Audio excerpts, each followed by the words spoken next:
The person to whom I'm going to draw your attention first this morning, somewhat surprisingly perhaps, is Nadine Dorries. Really, it's almost as if she is a lens through which we can examine the current national malaise. She also claims this morning that her failure to get into the House of Lords, she blames it all on Rishi Sunak. Rishi Sunak's refusal to let her have a kind of special dispensation on getting into the House of Lords, so she can accept the peerage now, stay in the House of Commons for a while until the next general election, and then step down from the House of Commons and slide effortlessly into the House of Lords. Which Sunak's advice clearly is that you wouldn't be allowed to do that. She sees it as a class war. If I tell you that I feel a bit sorry for her, you won't believe me, will you? And that's fair enough.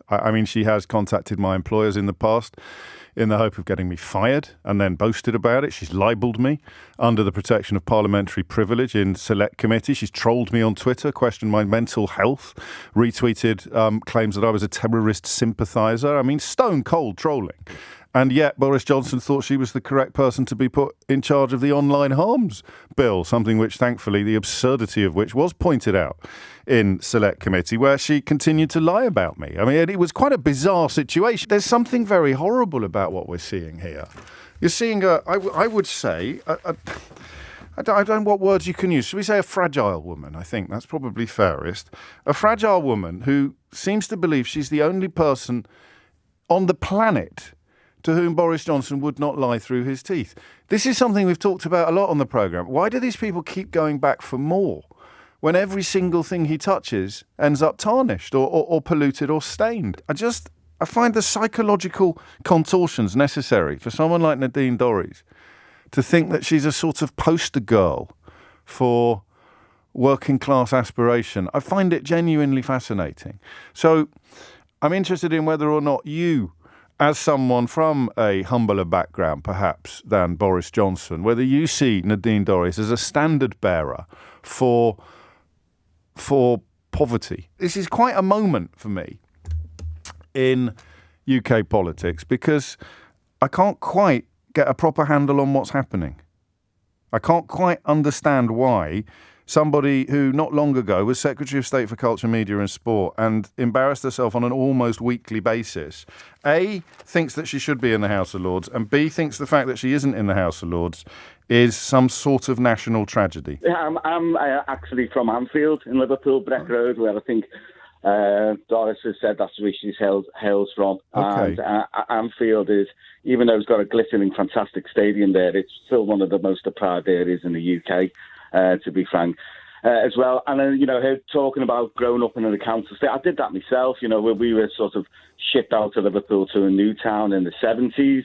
And then we went through that, deprivation of Thatcher years and managed decline and everything else like that. So, yeah, there is a ping of truth in what she's saying, but where she's gone in her life doesn't really align to the values and the people of Liverpool. For most of the people of Liverpool, someone who just moved so far away from their roots, it's just abhorrent, to be frankly honest with you. Yeah, listen, I'm 52% serious this morning and 48% tongue-in-cheek, clearly, because, I've got a little bit of history with her and I've always found her to be quite remarkably repellent in many ways. But, is it to suggest that... To suggest that you could muster up a tiny scintilla of sympathy for her because she has come a long way from the sort of background that you also had. It's not completely crackers, is it? Or is it? Is it crackers? It might be crackers. It is crackers. She's come a long way. She's got to mangle her way into Westminster, become part of that bubble of nonsenseness that's going on completely at the moment. Yes. I think... as a city, we always look outwards rather than inwards, so we look up on the rest of the world, etc. as well. So, and I think that, I can't give it any sympathy. I just All right, can't. Let me try this. Let me try this line. She says, I know, as the reader, you are probably thinking, oh, cry me a river, and I get it. But it was important to me to show that someone from my background could break the class ceiling. There you go, come on. No, I can't. I can't do it, mate. Sorry. Final question.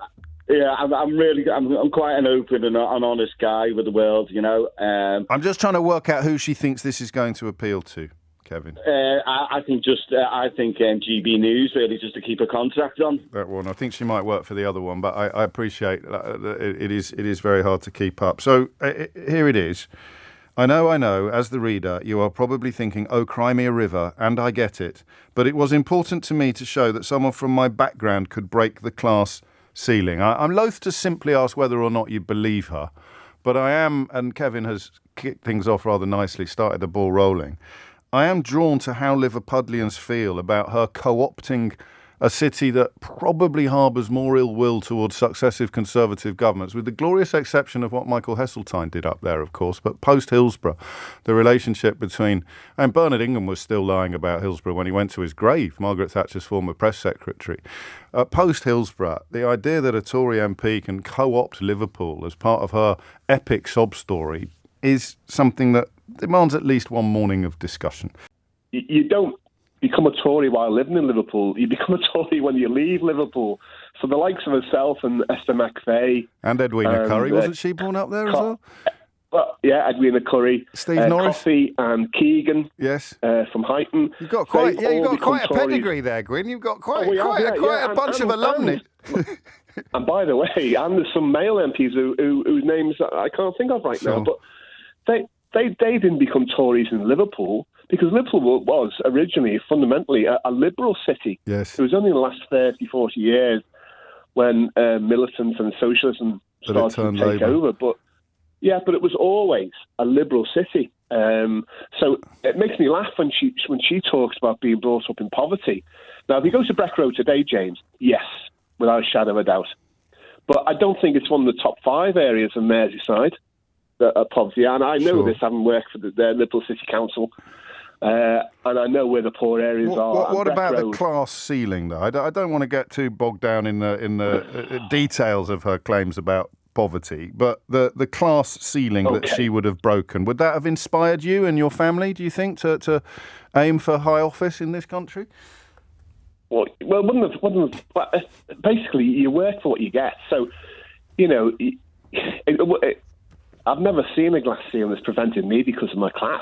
No. Because, I know I've been educated and I got as far as I wanted to go. I mean, I've never had any aspirations. I wonder whether it's a bit like that Rees-Mogg effect as well, is that she's desperate to be inside, not have her face up to the window. Quite a lot of people who talk about being anti-elite or anti-establishment, deep down, are just projecting because they're desperate desire to be on the other side. I think in the interview you watched on YouTube, I haven't watched it all myself, but I think she tried to portray Boris Johnson as some sort of working class hero, some sort of scholarship boy who ended up at Eton almost by accident. I mean, the level of delusion, if it was anybody else, would be hard to believe. Paul Collier, what's going on here?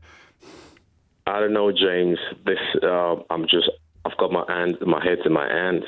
Like, these people just whip up their backgrounds whenever that suits them. I think definitely you had once said something about this being kind of psychological or something with Suella Braverman, when she would say our own policies wouldn't let our parents into the country. And now, we've got Nadine Dorries now suddenly remembering she's from Liverpool when the quote-unquote establishment has stopped her from getting to the House of the Lord. And there's never been a time before now, I can bet you, that she said anything to support Liverpool, but she is now suddenly digging into this background thing. I don't know, these people, this current Conservative Party is, they just, they're driving everybody crazy now. No, I wonder whether that they've created these echo chambers now. She could go on her own TV show, she can write a column in the Daily Mail, she can knock around in the House of Commons. Imagine if you lived in a world where you could say all of this stuff and people would just go, oh, that's terrible, you poor thing.